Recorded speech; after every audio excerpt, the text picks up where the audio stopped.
اصل غدیر کے حوالے سے ذمہ داری ہمیں ایک دی گئی اور اس کے دو حصے کر دی. تم بھی علی کی ولایت کو مانو اور فَلْيُبَلِّغِ الشَّاهِدُ الْغَائِبِ، یہ میرا آخری جملہ.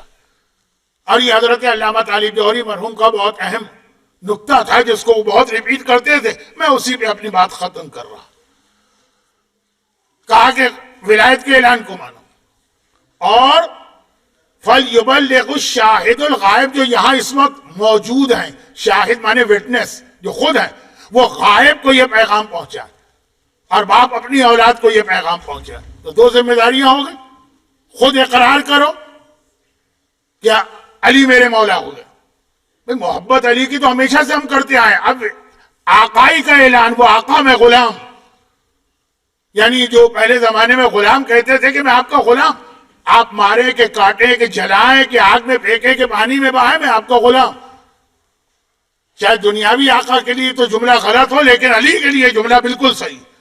مولا ہم آپ کے غلام، آپ چاہے ہمیں مارے، چاہے کاٹے، چاہے آگ میں پھینکے، چاہے پانی میں ڈالیں، ہم ہر چیز پہ راضی.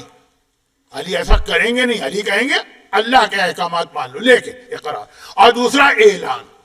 اور ہم نے ان دونوں پہ عمل کیا اس طرح سے کہ آج بھی جب ہم کلمہ پڑھتے ہیں تو کہتے ہیں اشہد ان لا الہ الا اللہ واشہد ان محمد رسول اللہ واشہد ان علی ولی اللہ ووصی رسول اللہ وخلیفتہ بلا فضل. یہ آدھے حکم پر عمل ہے. ہم اقرار کر رہے، ہم اپنی زبان سے اقرار کر رہے. اور آج بھی جب ہم اذان دیتے ہیں تو کہتے ہیں کہ اشہد ان علی ولی اللہ ووصی رسول اللہ وخلیفتہ بلا فضل. کلمہ اقرار ہے، اذان اعلان ہے. غدیر کی دو ذمہ داریاں تھی، دونوں پہ عمل کیجئے. مرتے دم تک اس کلمے پہ رہیے، مرتے دم تک ہر نماز کی اذان میں اشہد ان علی ولی اللہ کہیے.